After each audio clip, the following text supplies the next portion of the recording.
안녕하세요. 어려운 세상 물정 쉽게 알려드리는 비니밤입니다. 이번 영상에선 올해로 115주년을 맞이한 미국의 대표적인 IT 기업 IBM에 대해서 알아보려 하는데요. 7월 14일 IBM은 58년 만에 주가가 하루 만에 25% 넘게 폭락하는 최악의 하루를 보냈습니다. IBM처럼 역사가 깊고 웬만한 충격에는 쉽게 흔들리지 않을 것 같던 대형 기술 기업의 주가가 단 하루 만에 4분의 1 가까이 사라진 겁니다. 기업 가치도 그만큼 증발한 셈이죠. 그런데 이번 일을 단순히 IBM이 이번 분기 장사를 좀 못했나 보네 하고 넘어가면 정말 중요한 흐름을 놓칠 수 있을 것 같아 영상을 제작해 보았습니다. 왜냐하면 IBM이 무너진 배경에 요즘 시장을 가장 뜨겁게 달구고 있는 AI 투자가 있기 때문입니다. AI 투자가 늘어나면 기술 기업들은 다 같이 돈을 벌어야 할 것 같은데 오히려 폭락을 맞았다는 게 참 역설적이죠. 더 중요한 건 이게 IBM뿐만 아니라 어쩌면 절대다수의 사스 기업들도 지금 비슷한 압박을 받고 있을지 모릅니다. 대체 어떤 성적표가 나왔길래 시장이 이렇게까지 차갑게 돌아선 걸까요? 숫자부터 빠르게 확인해 보시죠. IBM이 발표한 2분기 잠정 매출은 172억 불, 우리 돈으로 약 25조 4,700억 원입니다. 시장 예상치는 약 179억 불, 우리 돈으로 약 26조 5,100억 원이었습니다. 예상보다 약 6억 6천만 불, 원화로는 약 9,775억 원이 부족했던 겁니다. 조정 주당순이익도 2.93불로 시장 예상치였던 3.03불을 소폭 밑돌았습니다. 분명 아쉬운 실적입니다. 그런데 회사의 기반이 흔들릴 만큼 완전히 무너진 성적표였느냐? 또 그 정도는 아니었거든요. 매출이 시장 예상보다 약 4% 부족했는데 주가는 무려 25.1%나 떨어졌습니다. 실적이 예상보다 조금 덜 나왔다고 해서 대형 기술기업 주가가 4분의 1 토막이 증발되는 건 납득이 좀 어려운데요. 시장이 정말 두려워한 건 이번 분기 숫자 자체가 아니었던 것 같습니다. 문제는 IBM에서 나타난 문제가 다른 사스 기업들에서도 반복될 수 있다는 가능성이었습니다. 그렇다면 IBM 고객사들에는 대체 무슨 일이 있었던 걸까요? IBM CEO 아르빈드 크리슈나의 설명을 들어보면 실마리가 보입니다. 6월 마지막 몇 주 동안 고객 기업들이 서버와 스토리지 메모리 구매를 갑자기 서둘렀다고 합니다. 가격이 더 오르기 전에 필요한 물량부터 확보하려고 구매 시기를 앞당긴 겁니다. 기업 차원의 선구매에 나선 셈이죠. 그런데 여기서 핵심은 이겁니다. 그 돈이 어디서 나왔느냐는 겁니다. 기업들의 연간 IT 예산이 갑자기 2배로 늘어난 건 아니잖아요. 한정된 예산 안에서 서버와 메모리를 더 사려면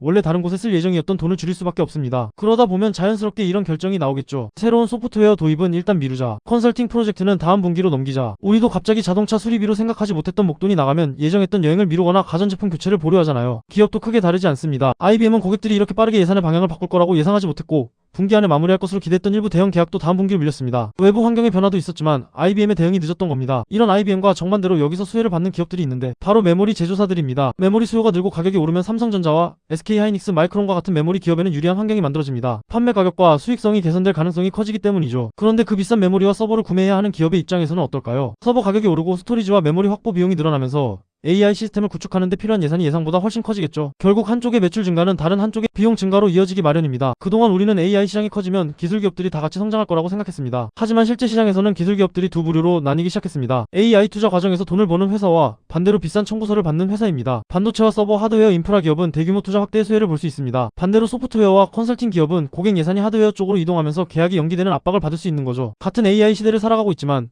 누구는 장비를 팔아 돈을 벌고 누구는 그 장비를 사느라 다른 지출을 줄이다는 겁니다. 그런데 이날 시장에는 조금 이상한 장면이 하나 더 있었는데요. 일반 소프트웨어 종목들이 흔들리는 가운데 상승한 사스 기업들이 있었습니다. IBM이 폭락한 날 어도비와 서비스나우, 아틀라시안 같은 일반 소프트웨어 종목들도 일제히 약세를 보였습니다. 그런데 크라우드 스트라이크와 팔로알토 네트워크스, 포티넷 같은 사이버 보안 종목들은 오히려 상승했습니다. 그럼 왜 시장은 사이버 보안 기업들을 다르게 평가했을까요? 기업이 예산 압박을 받더라도 줄일 수 있는 지출과 쉽게 줄이기 어려운 지출은 다르기 때문입니다. 새로운 협업 프로그램이나 업무 효율화 소프트웨어는 몇 달 늦게 도입해도 회사가 당장 멈추지는 않겠죠. 하지만 랜섬웨어 공격이나 고객 정보 유출은 기업의 예산 사정을 기다려주지 않습니다. 거실 소파는 돈이 부족하면 내년에 바꿔도 되지만 현관문 도어락이 고장났다면 오늘 바로 고쳐야 하겠죠. 사이버 보안은 바로 이 도어락에 가까운 지출입니다. 기업의 예산이 빠듯해질수록 시장은 무엇이 꼭 필요한 필수제이고 무엇이 미룰 수 있는 선택지인지 더 냉정하게 구분합니다. 그리고 이 선별 과정은 이제 소프트웨어 업종을 넘어 기술주 전체의 흐름을 갈라놓고 있습니다. 쉽게 말하면 과거에는 비슷한 방향으로 움직이던 반도체주와 소프트웨어주가 이제는 각자의 길을 가기 시작했다는 겁니다. 이를 보여주는 데이터가 있습니다. 야후파이낸스가 알파스페이스 데이터를 분석한 결과 소프트웨어 ETF인 IGV와 반도체 ETF인 SOXX의 최근 52주 상관계수가 0.17까지 떨어졌습니다. 상관계수는 두 자산이 얼마나 비슷한 방향으로 움직이는지를 보여주는 숫자입니다. 1에 가까우면 움직임이 상당히 비슷하고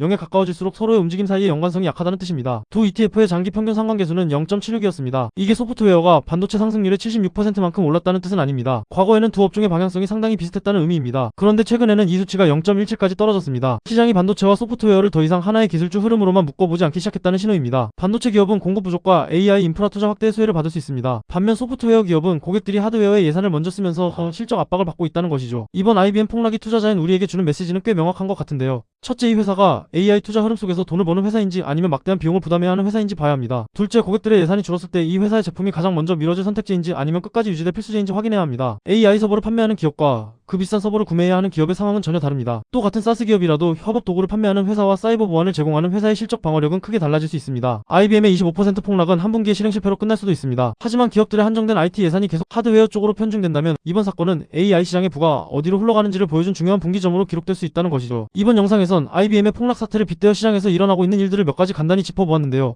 여러분은 어떻게 보셨나요? 확실히 이제 모두 다 오르는 시대는 끝났다고 봅니다. 이런 혼란스러운 시장에서 살아남는 유일한 해법은 공부를 통해 거시적, 미시적인 안목을 갖추고 자신만의 원칙을 세워 옥석을 가려내는 것 아닐까요?